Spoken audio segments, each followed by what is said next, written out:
All right, the date is the 16th of September 2020. It's now 10:58 p.m. here in Sydney, Australia. The US stock market's going to open in about half an hour or so.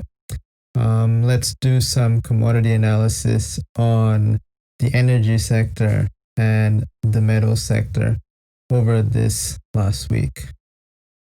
So first, we'll start with crude oil. Click on the chart there. If we do weekly analysis, we can see that over the past week, it's been relatively constant around $37 and moving up to $39 last couple of days. There is a Fed meeting currently going on, so potentially the price has gone up partially due to that. Also, there's a news article I read on the US crude oil storage levels potentially being lower than expected, so I'm sure that's contributed a bit as well. If we look at a longer term trend, you can see that negative pricing in the month of April there, and it's rebounded nicely. But looking over long term chart, you can see that price of crude oil is still far below where it normally was in the pre-pandemic levels. Looking at the futures chart, we can get some basic technicals here on TradingView. It seems to be that the split is relatively even. I know it says sell there, but if you look at the indicators, they're not too far apart. Depending on what happens in the world, this indicator can easily switch the other way. Looking at the 50 and 200-day moving averages, the 200-day moving average being the red line, we can see that on the 1-year chart, the 50-day moving average has actually gone above the 200-day moving average, signifying a bull market. But it's just above it, and it could turn down the other way again. In fact, if you look at 3-month chart, you can see that very recently it started to turn around again, which is possibly what caused that sell indicator. But they're really close together. This here, it can easily rebound and cross again. So, and the 1-month indicator, in fact, it shows crossed again. So it's really close to 50-50 in my opinion. This is not financial advice by any means. This is just me doing analysis for purpose of logging, so that in the future we can come back and have a look at what was going on during this time. It's very volatile markets right now, so it's good to do this sort of recording because we can really see what was going on today, whereas 6 months from now things might be completely different.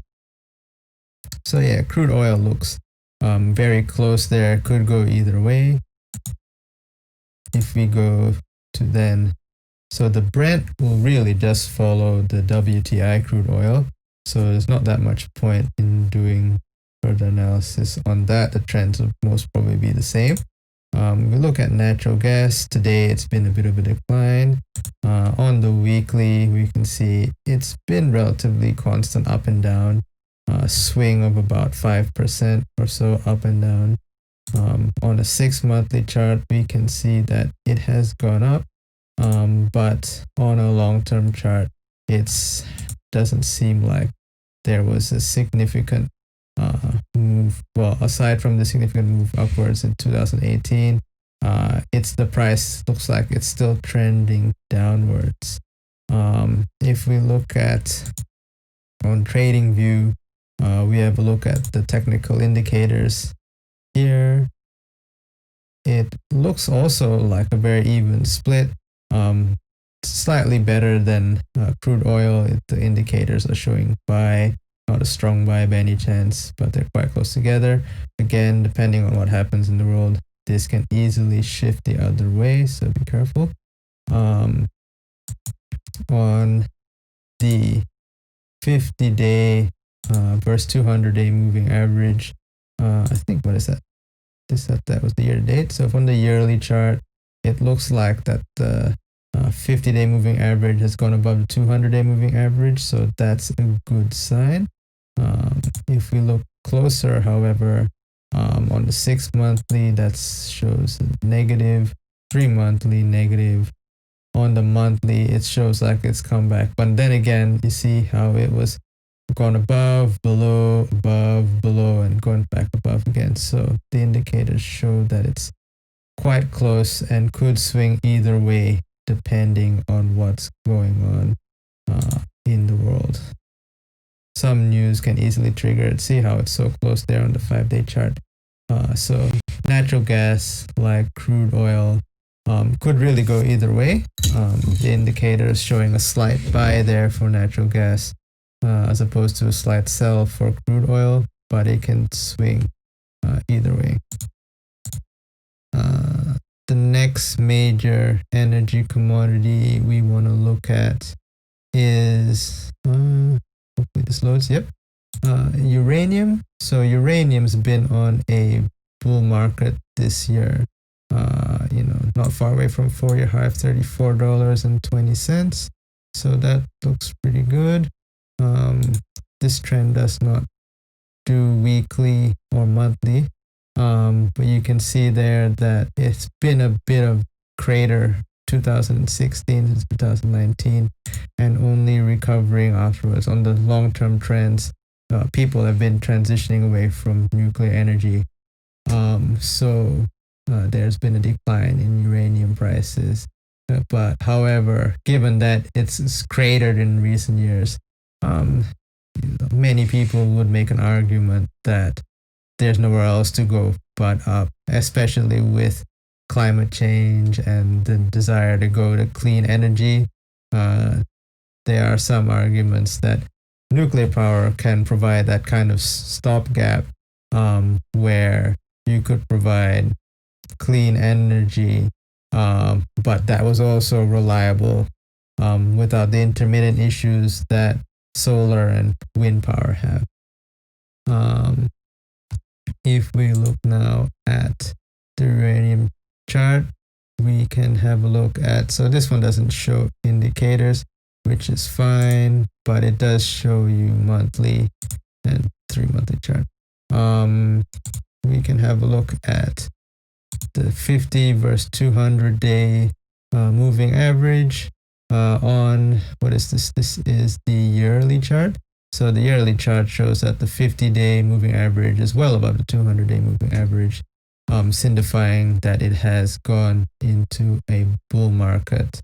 But it is narrowing down, so if we see the price keep going down and stabilize, potentially these might end up crossing again. On the that does not show too well. On the year-to-date chart, yep, still showing that bull market. On the 5-year chart, we can see here 2019, that's when the lines have crossed and uranium has gone into that bull market, but it's been in a bear market since 2016, probably even longer. The chart kind of messes up when going further than 5 years, but I would hazard a guess and say that it's been in a bear market for about 6 to 7 years. So it looks like there's still a bit to go in the uranium bull market, but it is trending down. So this could potentially change if depending on what news comes out. But at the moment, it looks like those trend lines are narrowing. We'll have to keep a closer eye on it next week. So we've covered the 3 main energy commodities so far. Let's move on to the next section that I want to cover in this video, and that is the precious metals market. So gold and silver have been widely discussed in the last couple of months. Is slowly becoming more and more mainstream, especially since Warren Buffett bought a stake in Barrick Gold a few weeks ago. Gold has exceeded its all-time high in 2011 and is keeping above that level. In fact, if you look at it today, it's on its way up. So that's pretty good. If we look at the trends, we can actually take a closer look here at the 3-month trends. We can see the point where it's exceeded 2050. I think it went up to 2080 during this period in August, and it's kind of consolidated between 1940 and 1980 for the last month or two. So we'll have to see which direction the breakout is going to be in. If we look at the yearly, it looks like a very clear bull market there. Looking closer though, going into the weekly, it looks like it's still in consolidation phase. We'll have to wait to see if there's any trigger that would push it to go up and down, or down, sorry. Having a look at trading view, we can check the technicals. I would expect lots of buy indicators. Yeah, we can see that a lot of the indicators are showing strong buy signals, 16 buys to 2 sells, 16 buys to 0 sells. So there is quite a sentiment there, a bullish sentiment towards gold. Oops, sorry about that. Looking at the 50-day versus 200-day moving average. If we look at the yearly chart, that's quite obvious bull market there in the yearly chart. I wonder if it let us go into the monthly. It does. We can see that it's consolidation phase. The 50-day and 200-day moving average are not breaking apart at all. We look at the 3-monthly. Yeah, we can see that past this point here where it reached $2,080 and started to curve back down, the 50-day and 200-day moving average has been sticking quite close together.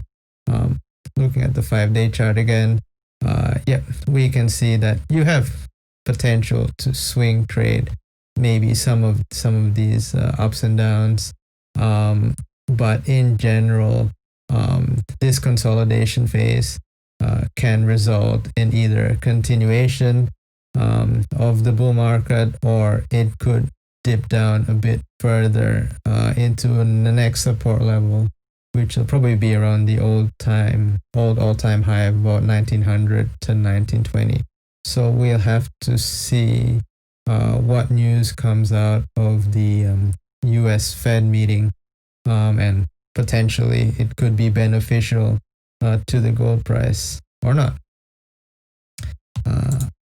The last precious metal I want to have a look at is silver. There's platinum as well, but I haven't prepared a graph in this video, so I'll have a look at it in the next one. So silver is a bit funny. If you look at it since, let me go 10 years, you'll see that it hit about $50 in 2010, I believe, I forgot. And it's basically been a bear market for about 8 years before creeping back up slowly and then suddenly. So if you entered the market around here, March this year, you would have done very well for yourself.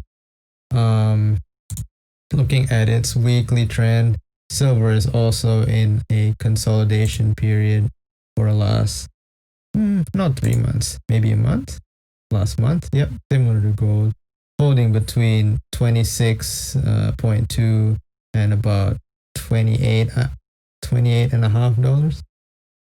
So we'll have to see as well. Silver most likely follow gold, whether up or down, and we'll have to see what comes out of the US Fed meeting this week. Looking at the technical indicators, these are just summaries.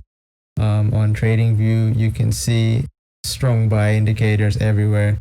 similar to gold, and that's most likely because of uh, the recent rise there, showing a significant uh, difference between the 50-day and 200-day moving average. Silver entered its golden cross in July there, and the 50-day moving average has actually been diverging from the 200-day moving average if you look at this year chart, which means that this, looking long term, you'd come to the conclusion that the bull market is still just beginning, since they're not really converging at all. If we look at it from a monthly chart, yep, we can see this consolidation period similar to gold, where the 50-day and 200-day moving averages are not breaking apart at all. Looking at the weekly chart, I expect, yep, we've got the same thing.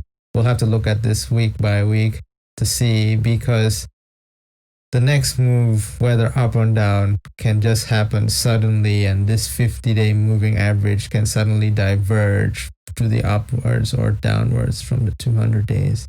So we'll have to keep a close eye on that.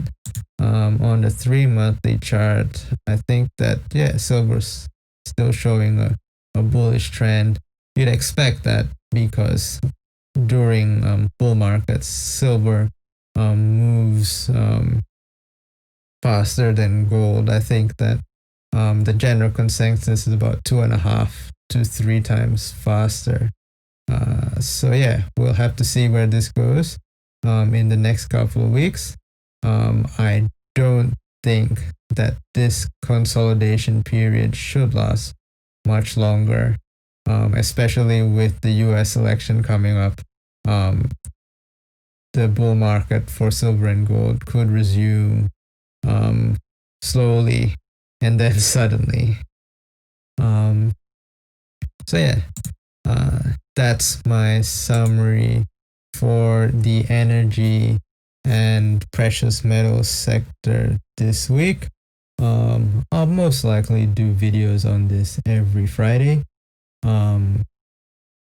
just to keep a log, and to see how things change week by week, given the volatile markets that's happening these days. Thanks.